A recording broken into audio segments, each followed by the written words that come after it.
Excellence, lieutenant général Consama, vous êtes gouverneur de la province d'Ilituri. Nous sommes venus vous voir, nous, la presse nationale et internationale, pour s'imprégner de la situation actuelle dans cette province. Pouvez-nous d'abord nous donner la température sécuritaire de cette province sous état de siège dans tous les territoires? Vous savez que nous étions d'abord dans la première phase où nous étions en train de libérer les grands axes et les localités. Et la deuxième phase que nous avons commencé il y a 2 semaines maintenant, c'était pour poursuivre jusque dans son dernier retranchement et le neutraliser. Cet ennemi que nous avons, et évidemment nous avons récupéré quelques localités, à savoir Nyangara, Lipri, et ainsi de suite. Cet ennemi, comme nous avons commencé avec les groupes, qu'est-ce qu'ils sont en train de faire? Dans leur fuite, ils s'attaquent aux populations, ils s'attaquent à leurs biens, ils s'attaquent aux vaches, ils brûlent des maisons, ainsi de suite, parce qu'ils sont en position de faiblesse. Voilà un peu ce qui crée un petit désordre dans les alentours de Bunia ici. Et comme vous avez suivi la semaine passée, ils étaient à Di, on les a délogés. Donc ils font comme ça, ils vont déranger la population parce que ils sont vraiment maintenant traqués. Voilà un peu la situation que nous avons maintenant. Mais de l'autre côté, vers Boga et Tchabi, c'est calme. Komanda, vous venez de Komanda, c'est calme. Et pour la RN4, ces jours ici aussi c'est calme. Mais sauf que depuis 2 à 3 jours, nous avons bloqué la circulation parce que nous avons la MONUSCO qui est en train de refaire la RN4, parce que vous savez que c'est dans ces bourbiers-là que nous avions, qu'on avait tous ces embuscades, quoi. Voilà un peu la situation. Si nous sommes accompagnés par cette population, et au demeurant, toutes les guerres, il faut avoir la confiance de la population, il faut être appuyé par la population, de la même façon que nous sommes en train de les protéger, ainsi de suite. Et donc, je demande à cette population-là de nous faire confiance. Et je demande à cette population-là d'être avec nous et de ne pas toujours avoir cette propension à vouloir quitter tout le temps qu'ils ont eu une attaque, de quitter la ville, de quitter la localité pour aller en brousse. C'est pas possible. Depuis, je pense que vous qui êtes là, qui êtes arrivé à Komanda, je crois que vous avez appris que jamais nos forces n'ont lâché Komanda. Jamais. Quand on laisse une ville, quand on laisse une cité comme ça, non habitée, mais malheureusement, cet ennemi en profite parce que là, ils ont des repères, ils ont des endroits où ils peuvent se cacher pour encore nous attaquer et insécuriser cette population. Dieu merci, comme vous avez dit, nos forces sont là, elles sont en train de sécuriser la cité et donc la situation est calme. Et cela vaut pour tous les Ituriens. Vous savez, maintenant que nous sommes en train de traquer toutes ces forces négatives, maintenant ces forces vont s'attaquer à la population. Alors il faudrait qu'ensemble on dise non. Et dire non, c'est quoi? C'est rester chez soi, être en communication avec l'armée, appeler l'armée chaque fois qu'il y a des problèmes pour que nous puissions les bouter dehors. Parce que si on le laisse comme ça, nous sommes en train de les traquer. Ça va durer, parce que maintenant c'est la guerre. La première phase, c'était juste, comme je disais, les grands axes, les agglomérations, ainsi de suite. Mais ces voleurs-là, parce que ce sont des voleurs, c'est ça la vérité. Ils étaient là, ils profitaient, ils gardaient les mines des Chinois. Ils extorquaient sur les grands axes. Maintenant, nous les avons chassés. Ils n'ont plus un endroit d'où ils peuvent tirer de l'argent, ainsi de suite.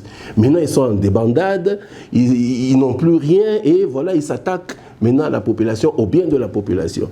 Et donc, aujourd'hui, il faut que nous soyons ensemble pour que, effectivement, l'information arrive à temps utile pour que nous puissions les suivre jusqu'à... Et ça ne va pas s'arrêter.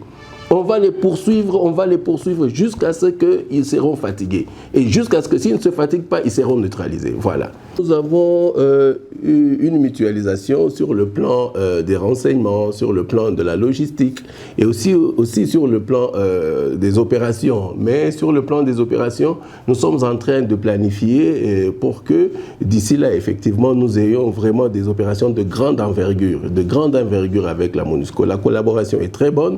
Nous sommes tout le temps avec eux et nous faisons des échanges et je pense que d'ici là, même la population verra que comment est-ce que nous sommes en train de travailler ensemble. Ils pourront, n'est-ce pas, palper les résultats du doigt.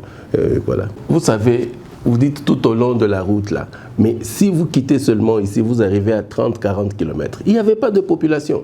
À Marabo, quand nous sommes arrivés, à Marabo, à Nyakoundé, à Irumu, au territoire là où ils sont aujourd'hui, là où ils sont dans la chefferie, là où ils se sont réfugiés, il n'y avait personne quand nous sommes arrivés ici. Nous avons sensibilisé cette population là-bas, elle est rentrée. Mais il est tout à fait anormal qu'aujourd'hui, les gens de Komanda, vous savez, Komanda c'était un grand centre qui accueillait tous les déplacés. Mais non, qu'est-ce qui s'est passé? Ce n'est pas seulement parce qu'on a attaqué, mais non. Il y a eu des gens de mauvaise foi qui ont fait filtrer des informations selon lesquelles il fallait qu'on s'attaque aux non-originaires. En fait, c'est ce qui a fait peur. En plus de ce que les enfants de Komanda là-bas, les FPIC, ainsi de suite, se sont alliés aux ADF. En plus de ça, on a commencé à distiller des messages disant qu'ils vont s'attaquer aux non-autochtones, je veux dire. Voilà ce qui a fait que la population puisse prendre peur. Voilà comment est-ce que d'autres sont partis vers Mambasa, ainsi de suite. Et donc maintenant, là, ces populations qui sont à Irumu, territoire, ainsi de suite, mais ce sont des gens qui doivent rentrer chez eux à Komanda. Komanda, c'est une grande agglomération. C'était vraiment une agglomération où on recevait tout le monde. Et aujourd'hui, ces gens-là vont à Irumu, alors que c'est à Irumu où il y avait la sécurité. Mais pourquoi est-ce qu'ils rentrent, ils vont là où les gens étaient déjà... Eux, c'était des déplacés. Mais ils ont pris leur courage, ils ont dit non, avec l'armée, nous allons rentrer, nous allons donner les informations, nous voulons rester chez nous. Et ils sont rentrés chez eux. Pourquoi les gens de Komanda ne peuvent pas faire ça? Parce qu'ils voient bien que l'armée là, elle est présente. Et que chaque fois qu'il y a des combats, l'armée reste et jamais l'armée ne les a abandonnés. Monsieur le journaliste, il ne faut pas se tromper. Ici, à Ituri, les gens ne se sont pas rendus. Les gens ne se sont pas rendus. Peut-être un petit nombre ici à Boga, ainsi de suite. Là, à Boga, ce sont les ADF, les alliés des ADF, les Banyabouichala, qui rendent un peu les armes. Suite à la pression, et on a eu plus de 30 armes qu'on a récupérées là-bas. Mais de l'autre côté, ici, avec les groupes armés locaux, ici, personne n'a rendu l'arme. Et personne n'a appuyé l'armée. Personne. Personne n'a appuyé l'armée pour dire, n'est-ce pas, à tous ces voleurs-là, à tous ces bandits là-bas, d'arrêter. Parce que quelle est la raison qu'ils peuvent donner aujourd'hui? Pourquoi est-ce qu'ils se battent? Pourquoi ils se battent? À part voler, extorquer et tuer la population, détruire, incendier tout ce qu'on a comme bâtiment de l'État. Rien du tout. Ils n'ont aucune revendication. Et donc, nous sommes là, nous allons mettre la pression parce que nous avons sensibilisé.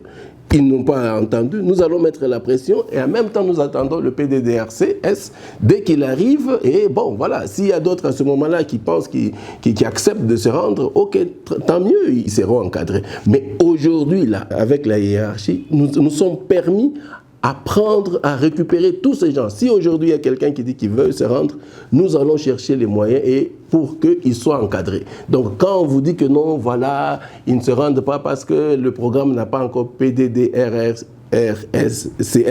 n'a pas encore commencé, c'est faux. Parce que s'ils viennent aujourd'hui, moi je suis quand même le représentant du gouvernement ici. Donc s'ils viennent aujourd'hui, j'ai les moyens, je vais commencer à les nourrir en attendant que le programme arrive ici. Donc moi je leur dis et je le répète. Avant je leur disais seulement avec des paroles, je leur disais rendez-vous, nous allons vous encadrer jusqu'à ce que le programme arrive. Mais maintenant c'est fini. Maintenant nous allons continuer à mettre de la pression pour qu'ils se rendent.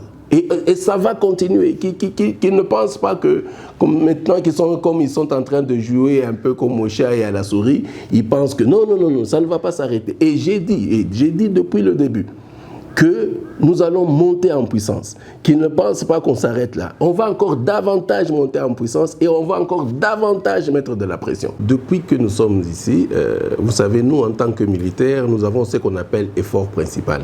Et notre effort principal, c'était la destruction de l'ennemi en ce qui concerne les groupes armés étrangers et peut-être sensibiliser nos enfants ici, les groupes locaux, pour qu'ils reviennent, n'est-ce pas, pour le DDRCS.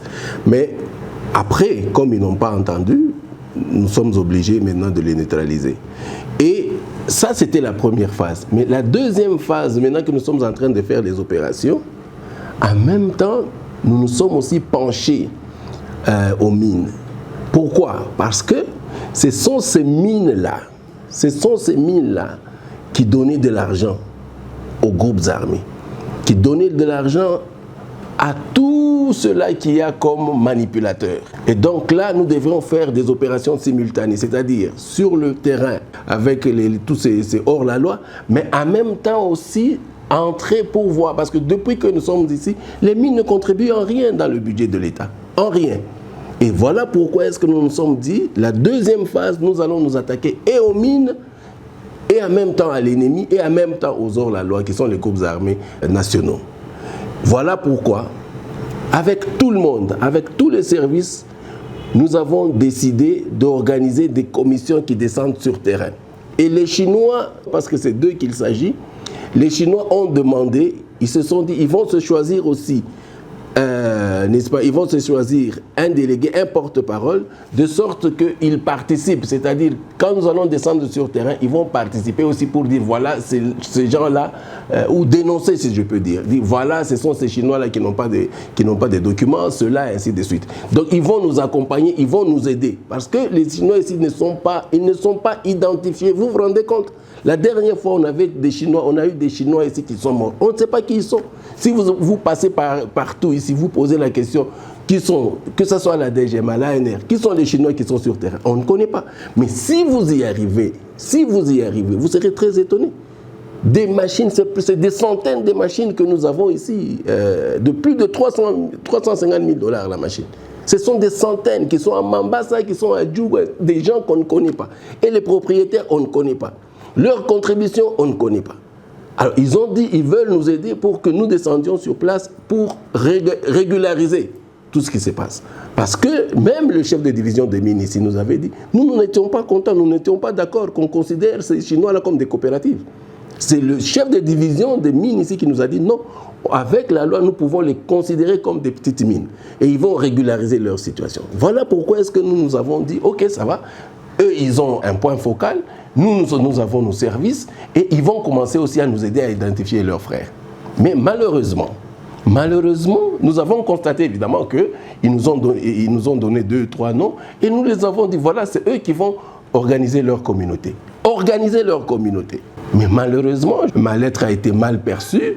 Je pense aussi que la mauvaise information est partie d'ici, est partie des gens qui ne veulent pas qu'on organise les mines. Mais bon, très bien, s'ils ne veulent pas qu'on organise les mines, s'ils ne veulent pas, il n'y a pas de problème. Mais alors, parce que ça doit s'arrêter. Et je vous dis, je ne vais pas m'arrêter là-bas. J'ai dit, ok, vous ne voulez pas de cette mission? Ok, très bien. Que alors Kinshasa nous envoie sa commission. Hein. Parce que vous ne pouvez pas vous imaginer comment est-ce que ces mines-là ont fait souffrir les enfants de l'Ituri ici. C'est à cause de ces mines là-bas. Si les gens perçoivent l'argent pour aller acheter les armes, c'est à cause des mines. Les Codeco qui étaient là, les Codeco étaient en train de protéger ces Chinois-là. Là où nous n'étions pas. Comment est-ce que vous pouvez expliquer ça?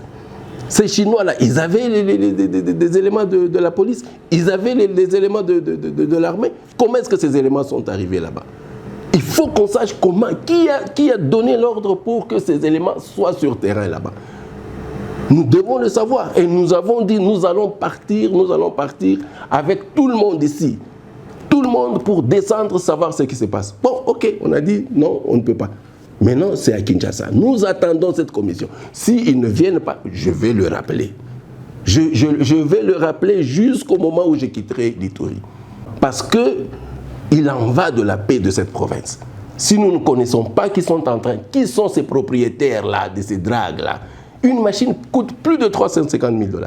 Si nous ne les connaissons pas, comment voulez-vous mettre de l'ordre ici? Ils ont créé des espaces de non-loi avec des gens qu'on ne sait pas contrôler. Et maintenant, on veut le contrôler, ok. Si moi, je ne peux pas le faire en tant que gouverneur, représentant du chef de l'État, du gouvernement, très bien, je le concède. Mais alors que Kinshasa envoie ses commissions, et nous les attendons. Les enfants de l'Ituri ont les yeux braqués sur ça.